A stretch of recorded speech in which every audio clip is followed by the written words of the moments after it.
جناب حبیب اکرم صاحب، اب جو بھی ہے جیسا بھی ہے، وہ حکومت تو بن گئی ہے، چناؤ تو ہو گیا، ماضی کے ساتھ اس کا ہم موازنہ بھی کرتے رہیں گے، تلخ واقعات کی نشاندہی بھی کرتے رہیں گے، لیکن اس سب کے بعد آپ کو کیا لگتا ہے اب جب ہم 2025 میں جا رہے ہیں؟ میں ذرا بحث بھی رہا ہوں، اپنے کچھ رائے دینی ہو تو دے بھی دیجیے گا مہمانان کی اوپینین کے اوپر. اچھا، یہ ویسے دو اس ہزار چوبیس کے الیکشن کو ٹھیک ہونے کی اب تک ایک ہی دلیل میری سمجھ میں آئی ہے وہ کیا ہے؟ جو دی جا رہی ہے، وہ یہ ہے کہ چونکہ پہلے بھی ہوتا رہا ہے جعل سازی ہاں الیکشن کے اندر، تو لہٰذا اس میں بھی ہو گئی ہے. ہاں تو پہلے فیئر بھی کیے ایک نہیں غلطی کر لیں. ہوتی رہی ہے تو یہ بھی ہو گئی ہے.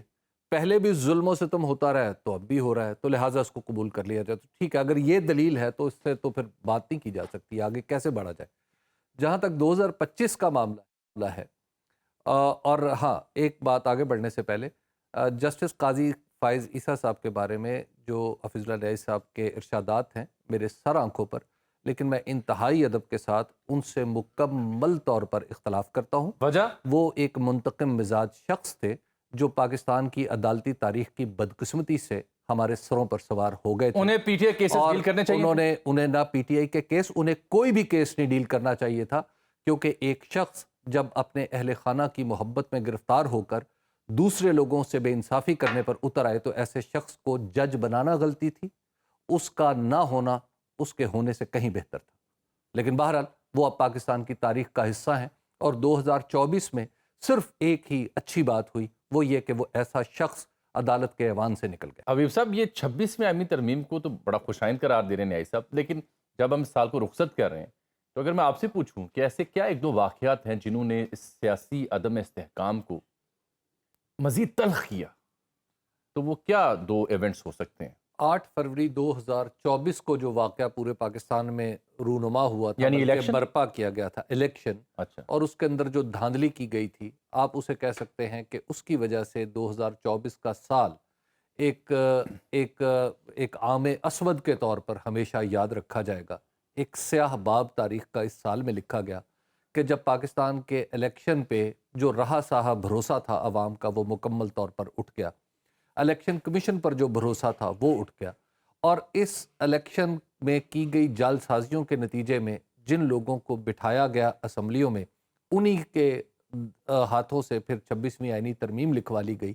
تو یہ اگلا حادثہ جانکاہ تھا جس نے پاکستان کے دستور کے ایک ستون یعنی عدلیہ کو مکمل طور پر منہدم کر کے محکمہ زراعت، محکمہ لائف سٹاک اور اس طرح کے محکمہ پرورش ماہی گیری کے سطح پر لا کے کھڑا کر دیا.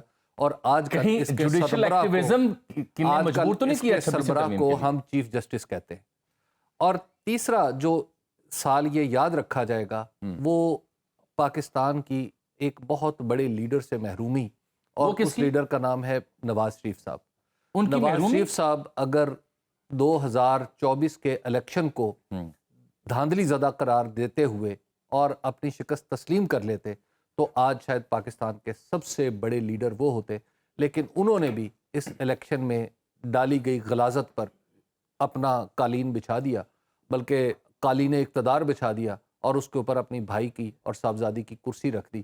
یہ بھی ایک اس حوالے سے بھی یہ سال یاد رکھا جائے گا کہ ہم نے 3 دفعہ رہنے والے وزیر اعظم جو اتنے بڑے قداور لیڈر تھے، وہ اپنے آپ کو کہاں لے آئے کہ اب ہمیں لیڈرشپ کے لیے جیلوں کی طرف دیکھنا پڑتا ہے. حبیب صاحب، کمپنی یہی چلے گی؟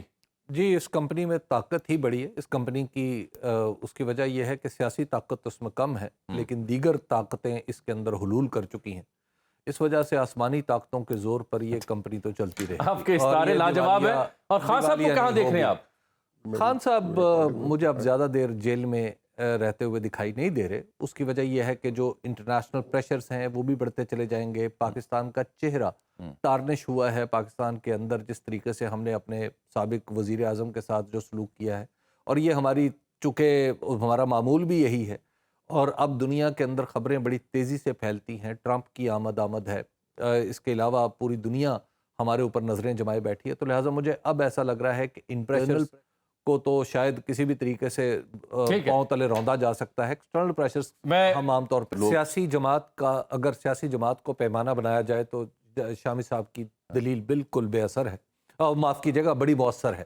لیکن اگر اس کو دیکھیے، یہ جو الیکشن ہے یہ سیاسی جماعتوں کا مسئلہ نہیں ہوتا، یہ عوام کے مینڈیٹ کا مسئلہ ہوتا ہے.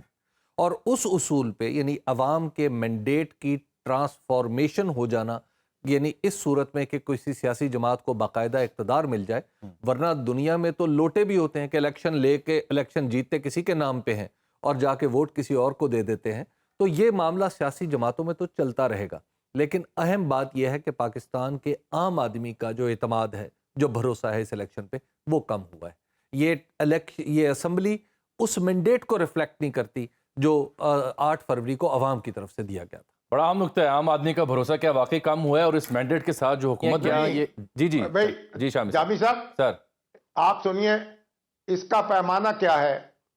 عام آدمی جو ہے، دیکھیے 1977 کے بعد تو ایک عظیم الشان تحریک چلی، حکومت کا کاروبار ٹھپ ہو کے رہ گیا اور پھر مارشاء اللہ کو انٹروین کرنا پڑا. تو عام آدمی جو ہے اس نے تو اس طرح سے احتجاج نہیں کیا جس طرح کا احتجاج 1977 میں ہم نے دیکھا. آپ استاد محترم کیوں چاہتے ہیں آپ بھی وہی ماحول بنے؟ اللہ نہ کرے. نہیں بھئی، آپ ایک دعویٰ کر رہے ہیں نا، میں تو اس کی دلیل طلب کر رہا ہوں. جی جی جی دعویٰ بغیر دلیل کے رہ جائے گا. ہاں لیجیے حبیب صاحب. ہاں، شامی صاحب سے بحث کرنا میرے لیے دنیا کا بہت مشکل کام ہے، لیکن میں بالکل نہیں، اپنی بحث طرف کرنے سے کی بات- آخری دلیل عرض کرتا ہوں. جی یہ 26 نومبر کو جب موٹر ویز بند تھے اور جب پورے پاکستان کی جب پنجاب کی سڑکیں کنٹینروں سے اٹی پڑی تھیں اور پولیس نے جس بے رحمی کا ثبوت دیا تھا، اس کے مقابلے وہ اگر تحریک کا ثبوت نہیں تھا تو پھر تحریک کا ثبوت اور کہاں سے مل سکتا ہے؟ چلیے میں نیائی صاحب کی خدمت میں جاتا ہوں. نیوٹرل اصل تھرڈ میں جی جی جو پاکستان کی جی جی نہیں جامی صاحب، جو پاکستان کی تاریخ ہے، ہاں آپ پتہ نہیں میرے بھائی حبیب اکرم کو کی اس پہ نظر نہیں ہے یا وہ جان بوجھ کر آنکھیں بند کر رہے ہیں. بھائی تحریکیں جو چلتی ہیں ان کو کنٹینر قابو نہیں کر سکتے، ہاں ان کو پولیس اور لاٹھی اس کی پولیس کی قابو نہیں کر سکتی، ان کو گولی قابو نہیں کر سکتی. وہ پورے ملک میں پی این اے کی تحریک چلی تھی، پورے ملک میں تحریک چل رہی تھی، پورے ملک میں لوگ جو تھے احتجاج کر رہے تھے، پورے ملک میں کاروبار ٹھپ تھا. ایسا نہیں تھا کہ لوگ اکٹھے ہو کے پورے ملک سے اسلام آباد کا رخ کر رہے ہوں کہ ہم وہاں جا کے اپنا جو نقش جمائیں گے. تو یہ تحریکیں جو چلتی ہیں ان کو قابو نہیں کیا جا سکتا، عوام کے سیلاب کو روکا نہیں جا سکتا. 2024 کا جو چناؤ تھا 8 فروری کا متنازع، اس کے اوپر دلائل پیش کیے جا رہے تھے ماہرین کی جانب سے. جناب شامی صاحب کی دلیل میں اپنا وزن ہے، حبیب صاحب کی دلیل میں اپنا وزن ہے. رخ کر رہا ہوں اسی لیے میں جناب نیائی صاحب کی جانب. نیائی صاحب اگر دونوں دلائل سامنے رکھے جائیں تو کیا یہ بھی تو ایک فیکٹ نہیں ہے کہ بلے کا نشان ہے نہیں سرے سے؟ انٹرنیٹ کی قدر بندش ہے، اہم ترین رہنما ایک جماعت کے یا پریس کانفرنس کر چکے ہیں یا غائب ہیں یا مقدمات میں اندر ہیں، اور اس کے باوجود سب سے بڑی جماعت ابھر کر وہ سامنے آئی. کیا یہ ایک تحریک یا خاموش انقلاب نہیں تھا؟